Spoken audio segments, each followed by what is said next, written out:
Good morning, everyone. This is Doug Campbell with Right Way Options, coming to you with a morning market preparation video for February 20th, 2018.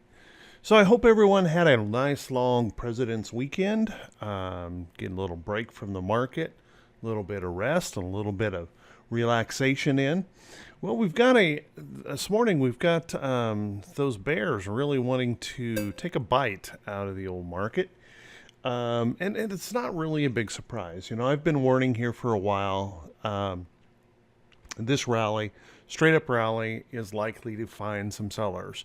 And the bulls have pulled this back up just a little bit, but we've been looking at, around 200 points in a possible gap down. Now, one thing that's going to be critical here, I think, and this is just my opinion, but this 250 level here in the Dow, or the 25,000 level, in the Dow in average is going to be an important battleground, and we'll have to see if the bulls and bears how they're going to fight that off. But that level is going to be an interesting place to watch, because if the bulls can hold on to that, if we could consolidate, if we could pull back and hold that as support, I would see that as a bullish sign. If that holds and buyers step in here, I would see that as a bullish sign. If we were to simply consolidate across here for a period of time, I would also consider that to be a positive thing. Now, we're likely going to see volatility spike up a little bit again today. We could see a lot of really fast price action. Now, the critical part will come, I think, if this price level that I've got marked right here, if we were to actually sell below that and close below that level, that would be a critical point, in the market. If we drop out of here, we could see those bears take back over, and that could create, the situation where we come back down here to retest this as a low.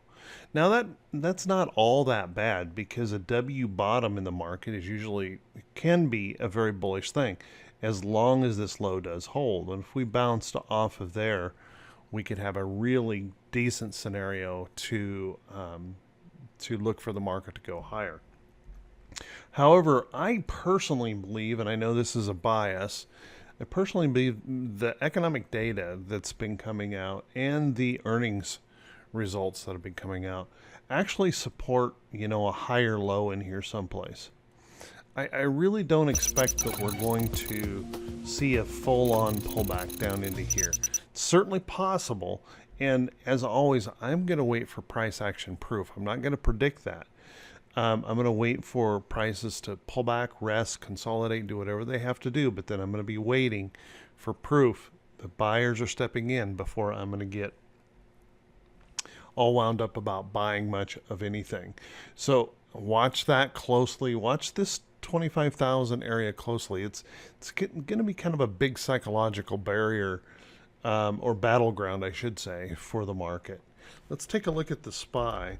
Same thing exists here in the SPY. Now, the one thing that I think is really positive here is that we broke above this level. And so any pullback into here that holds above that level right there, and we see buyers stepping in, would be positive. And as a matter of fact, healthy. One of the things I look for in price action is that healthy price move. We get the moves up, and then we get that healthy pullback, and then we see buyers step in. We get a nice little consolidation, and then we see buyers step in. That's normal, healthy price action. And that's what I want to see here. This big swing lower and an immediate swing back up is not healthy. We need some kind of a pullback, a rest, a consolidation to provide a level in here that could be a viable point, a defendable area. So I want to see that healthy price action begin to establish. And that will, if that does come to play, we'll see the volatility start to drop out of the market. There won't be as fast a price action. The big gaps will start to disappear, morning gaps, and we'll get back to some normal trading where the swing trader will have the edge back. Let's take a look at the Qs. Qs also rallied very, very strongly.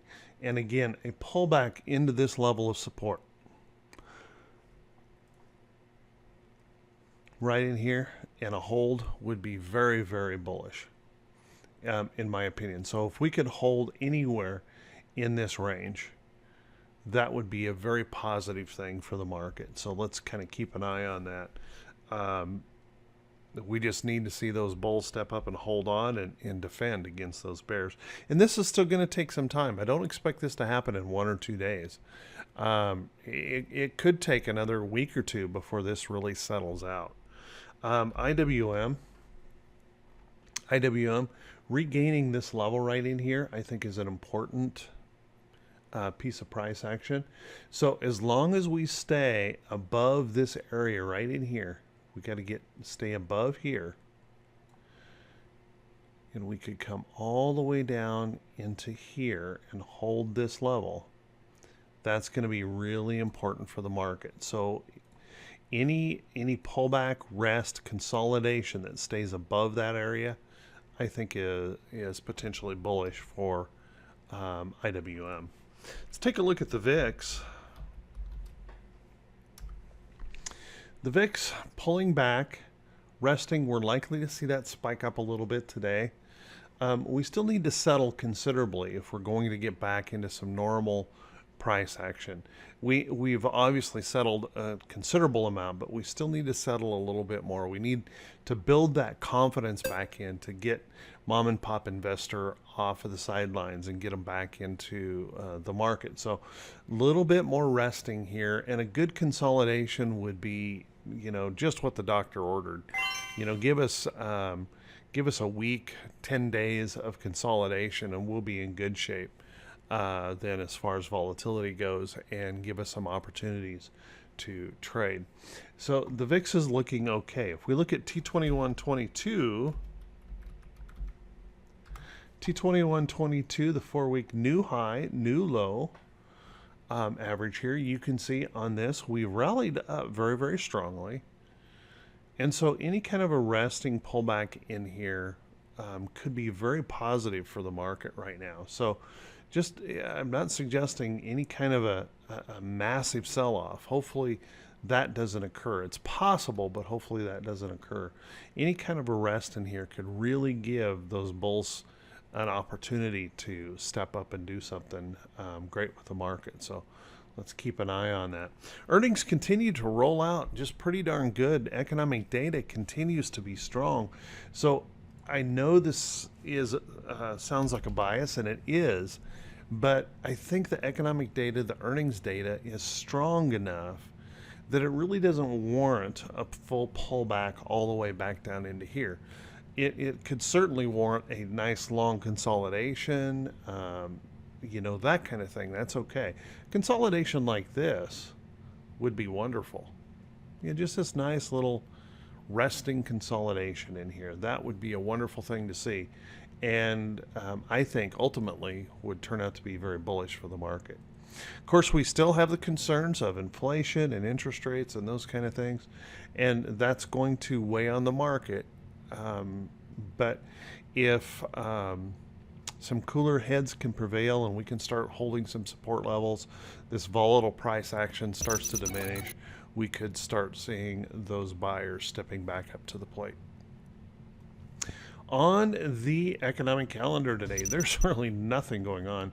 Between 11:30 and 1 p.m., we have 4 bond auctions, and that's all that's on the calendar today. Keep in mind that tomorrow we have the FOMC minutes coming out. That's always one of those things that the market focuses on. And we do have a couple other important economic data points tomorrow to kind of keep an eye on. On the earnings front, we had more than 160 companies reporting earnings today. And you're going to want to stay very focused on that. Keep an eye on those. Lots of companies reporting. And this first quarter, I don't know why they stretch out the earnings on the first quarter so much, but we still have a couple more weeks of substantial earnings every day. Um, we're going to be well into March before we kind of finish the the first quarter earnings results. Um, Actually, most of them are fourth quarter earnings results, but we kind of finish up last year, and then we'll be right into the next quarter by the time we kind of finish this up. So that first quarter of the year just really seems to drag out, and it's certainly doing that this year. We still have substantial earnings this week. We have over 200 on Wednesday, almost 300 on Thursday. Friday calms down significantly, but then next week we have it looks like 600 or 700 companies reporting next week. And that continues to transition. We start to calm down a little bit with through 300 or so, the second week of March. So lots and lots of earnings still yet to come out. But by and large, they've been very positive. So kind of keep that in mind. Everyone, hey, if this is the first time you've seen this information, please do me a favor and click on that subscribe button on YouTube, the follow me button on Facebook. Hey, I want to say thank you to everyone who attended the e-learning session on Saturday that was open to the public. That video has been loaded to YouTube. Anyone, you can certainly watch that at any time. Getting a pretty decent response to it. So please feel free to take advantage of any of the free information that is out there. And if there's any questions or things where we can help you be a better trader, please always feel free to contact us on that. With that, everyone, I want to wish you a fantastic day. Click those thumbs up buttons and drop a note if you feel the video is worth it. Everyone, have a great day, and we'll talk to you all very, very soon, bright and early Wednesday morning. Take care.